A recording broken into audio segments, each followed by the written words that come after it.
good information. It's got some, so we'll go from there. You need to stay here. Just Clickers. okay. I'm Rob Pyne. Is that okay? That's a little better. Okay. I'm Rob Pyne. I'm a graduate student at Rutgers University. I'm doing my PhD work on breeding and genetics. My advisor is Dr. Jim Simon. Today I'm going to be giving you an update on where we are with the breeding program, starting from the beginning until our most advanced lines. So just to take you through how we got to where we did, we started with identification of resistant basal accessions, and then we began crossing those accessions with commercial sweet basil types in order to get F1 hybrids. We did a diallele mating design to evaluate the genetic effects from the different resistant accessions. We were able to identify a fertile hybrid that we used to generate a full sibling family. That's been the major way in which we've progressed in developing resistant commercial breeding lines. And based on the inheritance information that we got from that study, we have implemented appropriate breeding strategies for resistance, and I'll go through all these points in a little more detail. I think the pathologists in the room covered this already pretty well. Downy mildew has been in the United States since 2007. There are no commercial resistant sweet basil varieties. Of course, we were just talking about the Wyenandt variety that has intermediate resistance. And efficacy of chemical control is limited, and maybe more importantly, it risks pathogen evolution and immunity eventually.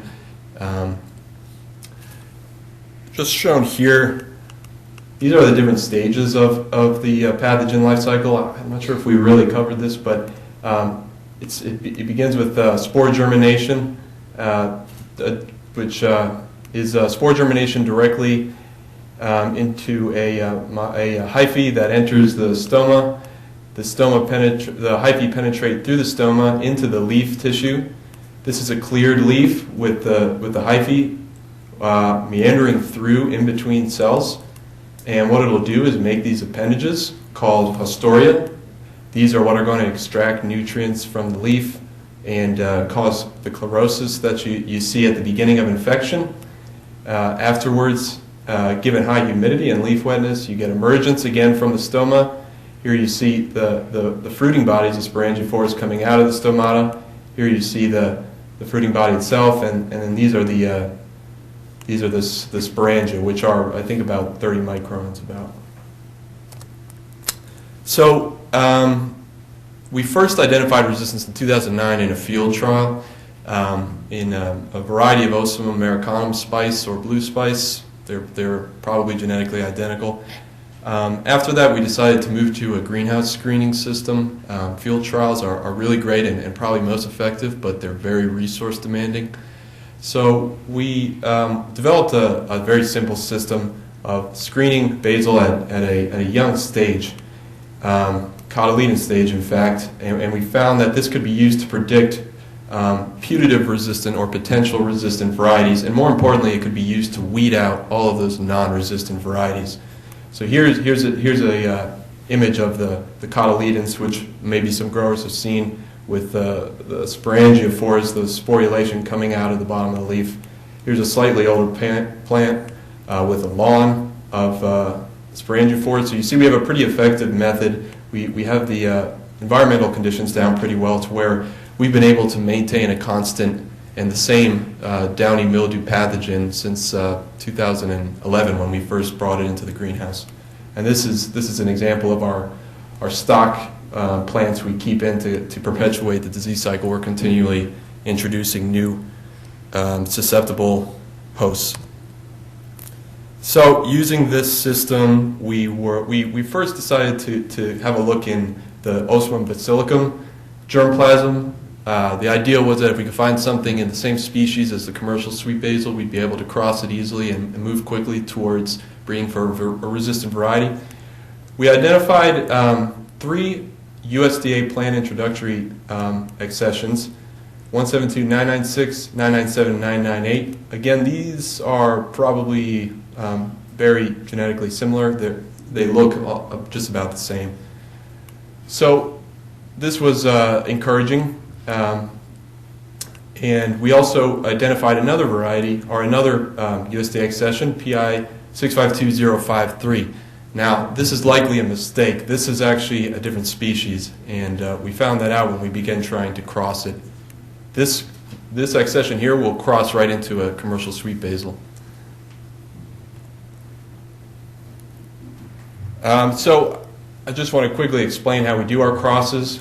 We'll take an inflorescence and we'll emasculate it. So we'll remove the male parts and leave the female style and stigma. At that point, we'll apply pollen. This will actually take place 48 hours after we do the emasculation. And then usually within, it depends on the cross and the 2 species involved in the cross, we'll have new seed from our cross in about 4 to 5 weeks. And we'll have a new basil from the time of this cross to over there. We'll have a new basil in maybe about 12 weeks. By the way, if anyone has any questions, please feel free to interrupt me. So again, using that same system, I already mentioned this variety here, PI 172996. We identified that in the greenhouse as not showing any sporulation. It did show chlorosis, but seemed to have an intermediate response. We have the spice basil here, which was identified first in 2009. We have a lemon variety, which lemon varieties tend to show intermediate resistance. And then we were also able to identify another resistant accession with the code MRI. And this was totally resistant in field trials and in greenhouse trials. So what we did was we basically crossed everything in every combination we could think of, simply to throw everything we could at the disease. Down here you'll see an additional 3 hybrids. We have a species Kilimanchericum. This is going to smell like pure camphor, like tiger balm. That was another one we identified as resistant. We crossed, and we have our 652053 that was identified in greenhouse screening, and KLI also was identified. So these were all identified through greenhouse screening, confirmed in the field. Then we crossed them with commercial sweet basil breeding lines. And we evaluated all of these with Dr. McGrath this past summer.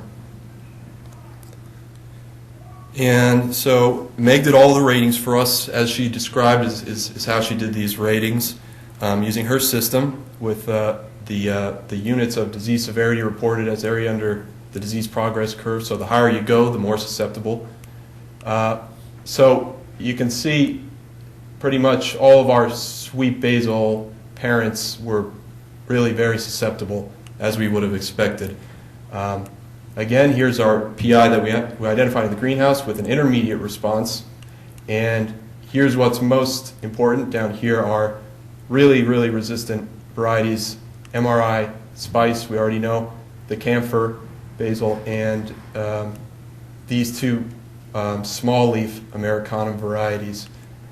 So here, for example, is the 652053. Now, this isn't to scale. This isn't the size of this leaf. It's actually a very small leaf. Sort of, this is more to scale here. This is KLI over here. So this variety, and this variety, all totally resistant to downy mildew. And of course, here's your regular sweet basil, which is totally susceptible.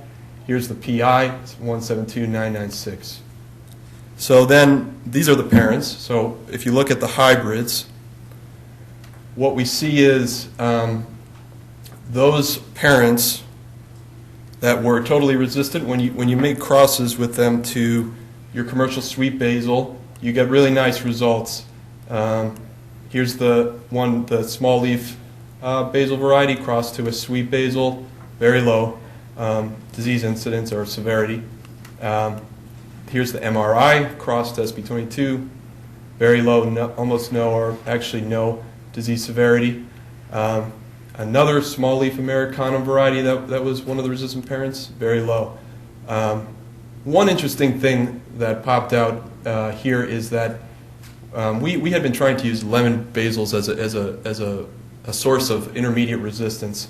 What we found is with higher disease severity each year, the lemon resistance has really been breaking down, and Meg's results really support this. So if you go back actually up to the parents, you see SD.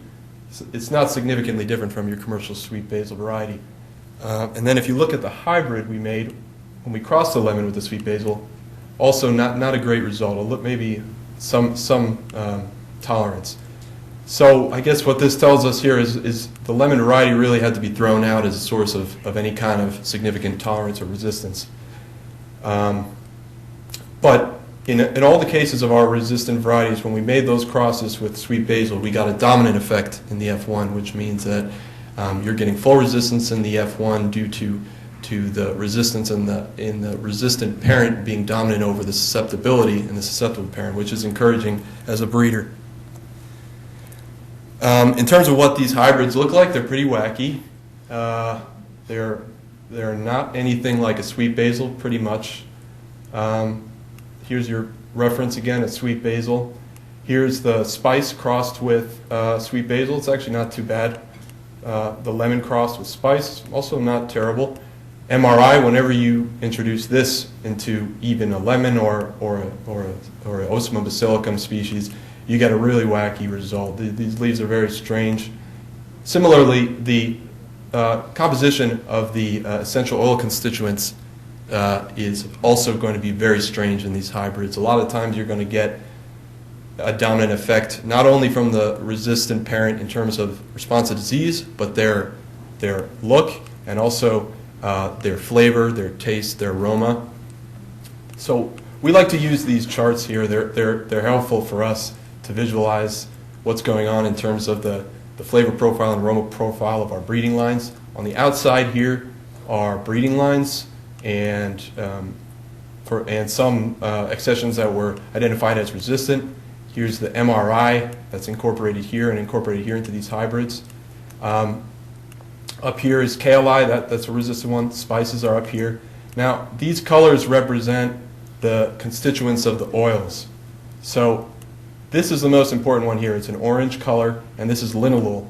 Linalool is what's going to give sweet basil its traditional flavor. Most sweet basil varieties on the market are going to be like 60-70% sweet basil. So this is really what you want. Now everything here with about 60 or 70% is all susceptible. Where you find all your resistance is where this linalool drops off completely. And you get all these other things. You get citrol, geraniol, things that are not going to smell anything like a traditional basil. And what you find when you make these hybrid crosses is all these constituents are going to dominate linalool, and your linalool is going to drop off. So that's a big issue that we had to face going forward. I'll just also mention that the yield varies greatly, so that the intensity of the flavor varies greatly in terms of the parents and their hybrids. Another issue with these hybrids, we run into a lot of sterility, and that's because we're making crosses between very genetically disparate parents. So what you can do is a real simple thing is you can just stain the anthers, which are the male parts containing the pollen grains of the flowers of your plants. You can stain those for fertility. You can see if those pollen grains are viable and if they're going to be able to attach to the female part. Here's the pollen grains here, germinated germ tube, and successfully enter in through the female organ of the flower and go through sexual reproduction and produce seed. So this is a sweet basil variety. All the pollen grains stain very nicely, indicating fertility. This is spice basil. Again, you've got some nice staining indicating fertility. So the spice in and of itself and the sweet basil in and of itself, they're both fertile plants, so they'll both produce seed. When you cross these two together, you get this hybrid here. Now there are some pollen grains stained here, but for the most part you have aborted pollen grains. So we thought maybe we just have male sterility, which is actually very nice for plant breeding, male sterility.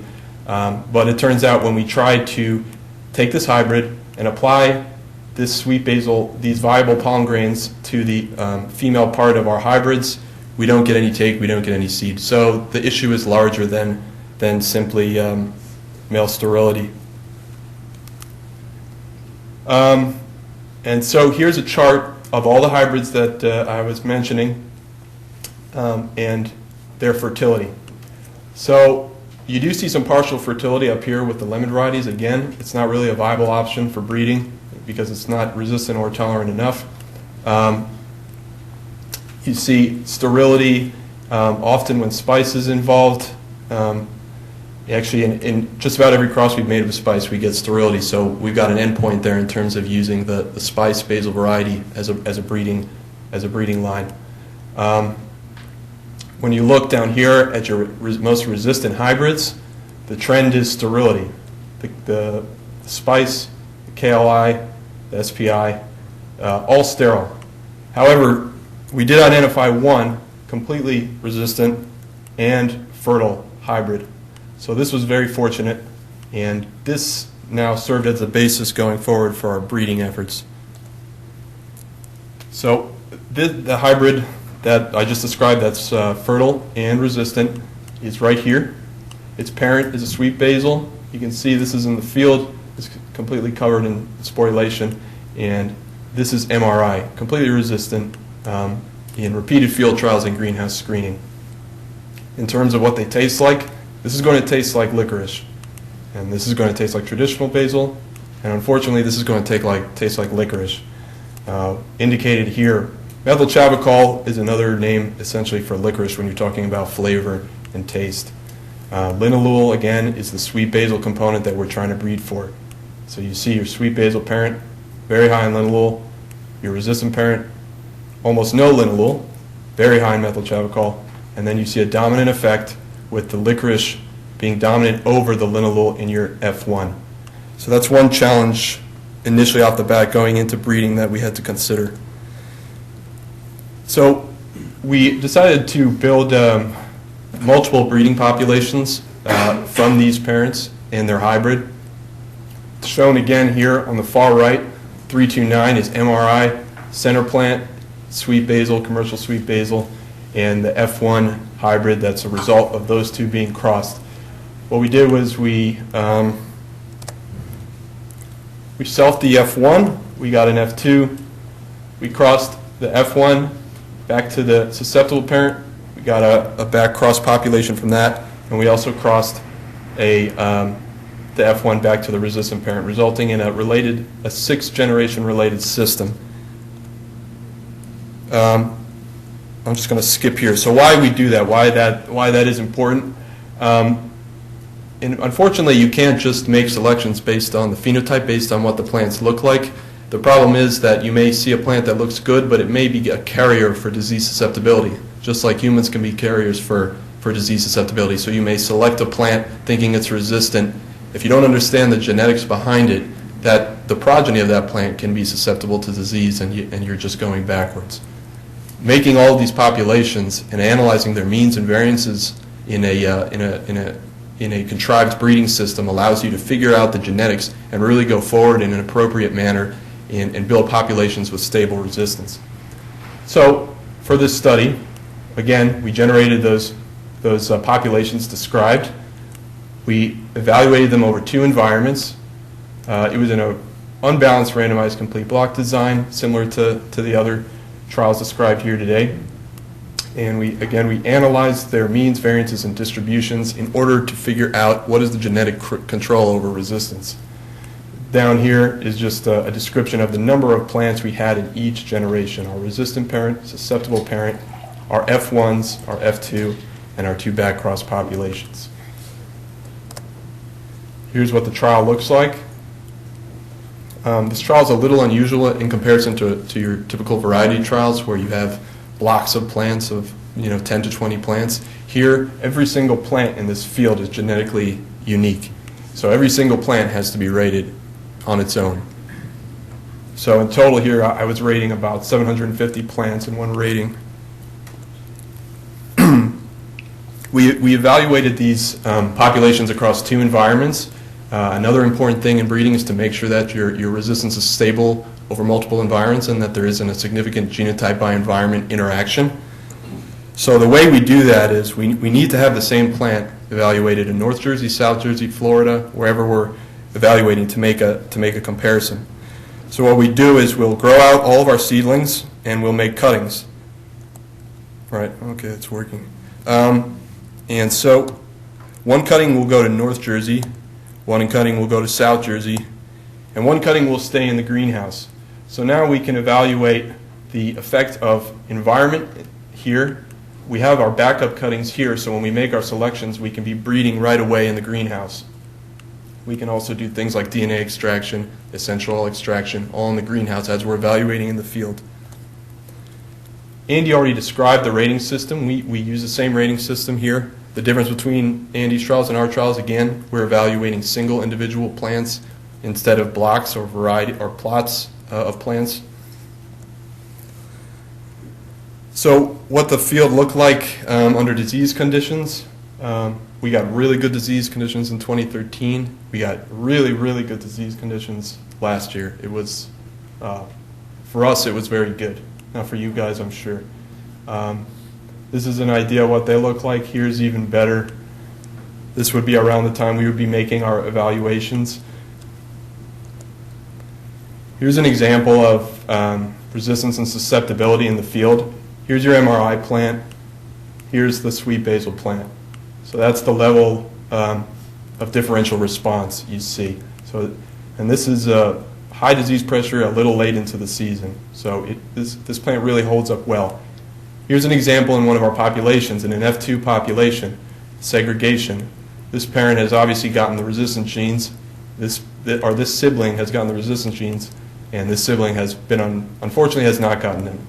And so we saw nice segregation, which is what you want to see. It's a demonstration of heritability of the resistance. And when we looked at the means to try to figure out what was going on genetically, what we found was we had strong resistance. This is, these means here are on a scale of 0 to 1, with 0 being resistant and 1 being completely susceptible. So MRI, its mean over 2 locations was 0.042 and 0.051, very similar, versus 0.958 and 0.975. So both ends of the spectrum on the resistant and susceptible parents. If you go to the F1, resistance carried over completely to the F1.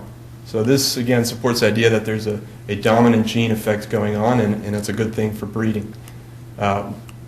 Interestingly, when you go over to the F2, which is the F1 self, you see a lot of variation, which is indicated here. Much more variation than any of these other generations. So that's showing that there's segregation. One plant from the next, they're differing in response. Not exactly what we would have expected to see, considering the dominance here in the F1. We thought we might just see a more split distribution. When you cross back to the resistant parent, you get the same thing as in the F1s. So in short, we saw evidence for genetic resistance being controlled by dominant traits, but also something interesting happening in these segregating populations of F2 and backcross. This is just another schematic showing what you just saw: susceptible parent, resistant parent, F1, F2, and backcross populations. When we looked at the interaction of the environment by the genotype, so the ability of the environment to affect resistance and decrease resistance, we found very little effects that would have been indicated by variance components. So what we saw, and if you go back here, red is our evaluation in northern Jersey, blue is our evaluation in southern Jersey. So you see our distribution and our means were all very similar, indicating that across multiple environments you get the same reaction, which is a very good thing for breeding. We also, again, saw significant differences among the generations, with the F1 being very resistant, and then the backcross to the susceptible parent being less resistant. So I just want to explain how we come about determining what's resistant and what's susceptible. I know, for example, in seed catalogs you see susceptible, intermediate, resistant. So it's very subjective and it's very fluid. For us to consider a plant resistant, this is an example. We collect 6 leaves from each plant to do our ratings, and then we take a weighted mean of that. So if you were to take 6 leaves here from one plant amongst the field, and it got a value of 4 1s and 2 2s, that's 4 leaves that have less than 10% and 2 leaves that have greater than 10% sporulation on the underside of their leaves. We consider that the upper limit for resistance. Anything above that, it wouldn't be considered resistant by us. So if you take another plant, you do a similar rating, you get one more 2 instead of a 1 here. That's going to bump it up into either intermediate or susceptible response. So that's just what we consider resistant or not resistant. So what you can do is you can do a chi-squared test for goodness of fit. This is going to give you evidence for how many genes are involved in resistance and what is the nature of the resistance.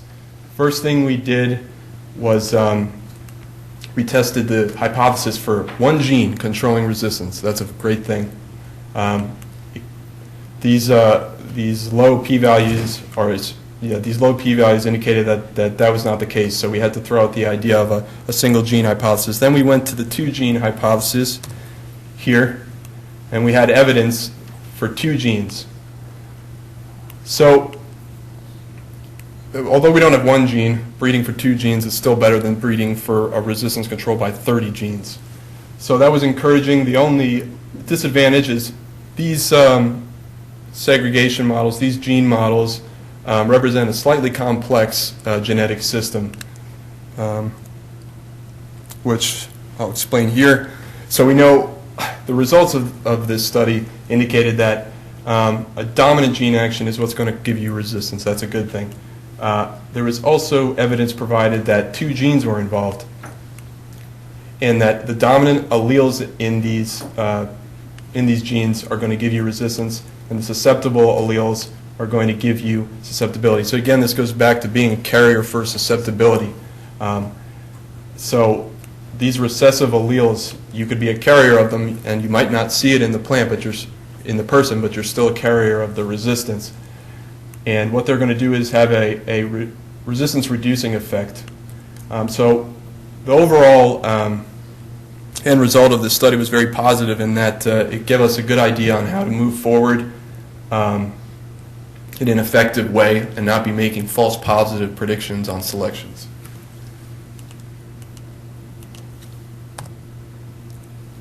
And so, again, our strategy is to remove those recessive alleles that are going to confer susceptibility from the population.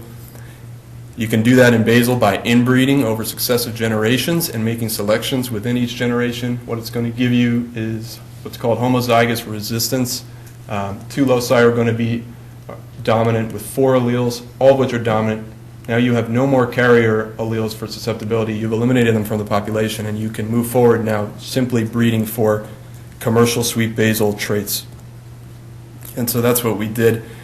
We're at the point where we have a number of lines that are showing no segregation for susceptibility, so homozygous resistance. So now we can shift our focus to breeding for flavor and aroma in a resistant sweet basil. And again, this is going back to these charts that we find so useful.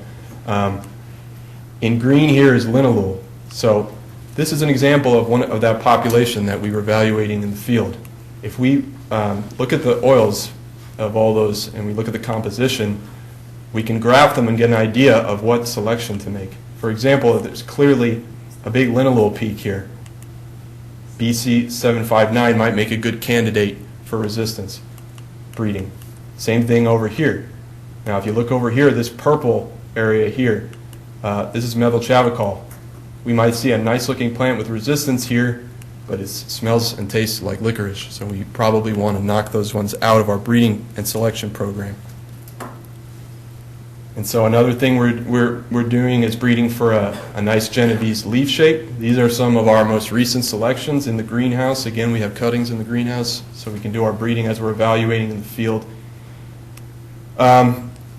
Here is a nice one. We would consider this probably a selection go forward. Again, this might taste like licorice, in which case we'd have to make a decision.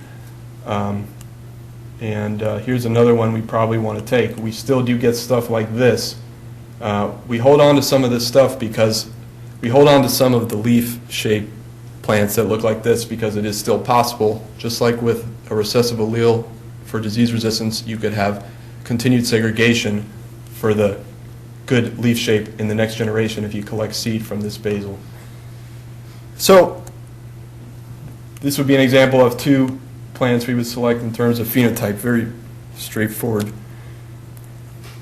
And then we'd go back and make sure that it smells and tastes like linalool and fits into this graph here. And that's basically how we progress with our breeding program and how we have gotten to where we are now. One thing that's really important these days with plant breeding is using DNA. You can visualize DNA fragments now quite easily, and you can compare resistant and susceptible genotypes to see, does the MRI have a certain genetic component here conferring resistance that's not present here. The importance of this is breeding and selection requires us to go into the field. We can make two cycles per year using the help of Florida. We can go down there and do 2 cycles a year. It's very expensive, very resource demanding. If you can find a genetic marker for resistance, all you have to do is grow the plant out, crush the leaf, grind it up, and extract the DNA and have a look at it and make your selections that way. So this is a modern plant breeding technique that can really accelerate your breeding strategies. So we're pursuing that now using the populations that were described.